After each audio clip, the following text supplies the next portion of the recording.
네, 고안압 녹내장은 눈 속의 높은 안압이 시신경을 손상시키는 형태의 녹내장입니다. 눈 속의 압력이 증가하게 되면 안구 뒤에 시신경, 특히 사상판이라고 불리는 구조가 있는데요. 거기서 기계적인 손상이 증가합니다. 손상된 신경이 담당하던 시야도 점점 줄어들고 녹내장이 진행하게 되는 거죠. 고안압 녹내장은 진행이 빠르다는 특징이 있습니다. 진행 속도는 안압에 비례해서 증가하게 됩니다. 예를 들어서 안압이 40인 경우의 진행 속도는 안압이 25인 경우에 비해서 몇 배는 빠르게 진행됩니다. 정상안압 녹내장의 경우에는 진행 속도가 매우 느린 경우도 있지만 심한 고안압 녹내장의 경우에는 수개월에서 수년 안에 실명에 이르는 경우도 있으므로 매우 경각심을 가지고 보아야 할 질환입니다. 고안압 녹내장은 여러 가지 원인에 의해서 발생할 수 있습니다. 가장 흔한 형태는 특별한 원인이 없이 발생하는 원발 개방각 녹내장입니다. 이 형태의 녹내장은 안구의 구조는 일견 보기에는 정상적이지만은 안구 내의 압력을 조절하는 방수 조절 통로 중 섬유주라고 하는 부분에 저항이 증가하면서 안압이 상승합니다. 다음으로 흔한 형태로는 원발 폐쇄각 녹내장이 있습니다. 원발 폐쇄각 녹내장에서는 방수 조절 통로 중 하나인 우각이라는 부위가 막혀서 발생합니다. 백내장하고 연관이 되는 경우도 많은데 제때 치료하지 않고 방치하면 실명에 이르게 되는 경우가 많습니다. 조금 특이한 형태들로는 안구 내의 다른 원인 질환들하고 관련돼서 생기는 2차성 고안압 녹내장들이 있습니다. 포도막염하고 관련해서 생기는 포도막염 관련 녹내장이나 당뇨 환자들에서 가끔 발생하는 신생혈관 녹내장 등이 있습니다. 앞서 말씀드렸던 것처럼 한국인에서는 정상안압 녹내장이 가장 흔합니다. 한국인을 대상으로 한 역학조사인 남일 연구에 의해서 봤을 때 전체 녹내장의 77% 정도가 정상안압 녹내장으로 알려져 있습니다. 거꾸로 말하면 나머지 23% 정도가 고안압 녹내장에 속하는 거죠.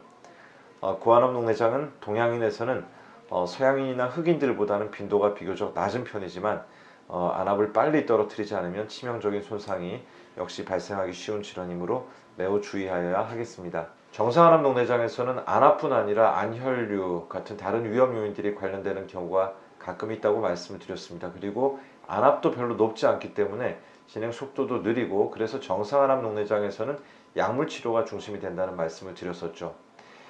고안압 녹내장의 경우는 다릅니다. 고안압 시작은 약물 치료로 하는 것이 일반적이지만 가지고 있는 다른 원인 질환들에 따라서 치료 방법이 달라질 수 있습니다. 따라서 모든 고안압 녹내장의 치료는 개별 환자가 가지고 있는 원인 질환에 따라서 다르게 생각을 해야 됩니다. 그리고 특히 고안압 녹내장에서는 한 가지 약물로 조절되지 않는 안압을 보이는 경우도 상당수 있어서 이 경우는 두 가지 혹은 세 가지 이상 약물을 병합해서 사용하거나 레이저 치료나 수술 등 적극적인 치료를 시행하여야 하겠습니다. 원발 폐쇄각 녹내장의 경우에는 백내장으로 인한 수정체 변화와 관련이 있는 경우가 많습니다. 이 경우에는 1차적으로 홍채 절개술을 시도해 볼 수 있지만 최근에는 바로 백내장 수술을 해서 원인이 되는 수정체 자체를 제거하는 것이 근본적인 치료에 도움이 될 수 있다고 알려져 있습니다. 2차적인 원인이 있는 경우는 원인 질환을 반드시 함께 치료해야 됩니다. 포도막염으로 인한 안구 내 염증 때문에 생긴 고안압 녹내장이라면 안압의 하강 이외에도 안구 내 염증을 적극적으로 조절하기 위해서 저만 스테로이드 치료를 함께 시행하여야 되고요. 당뇨나 망막질환과 관련해서 생긴 신생혈관 녹내장이라면 안구 내 망막질환의 치료와 안구 내 항체주사, 레이저 치료 등으로 신생혈관을 사그러뜨리려는 시도를 함께 해야 됩니다.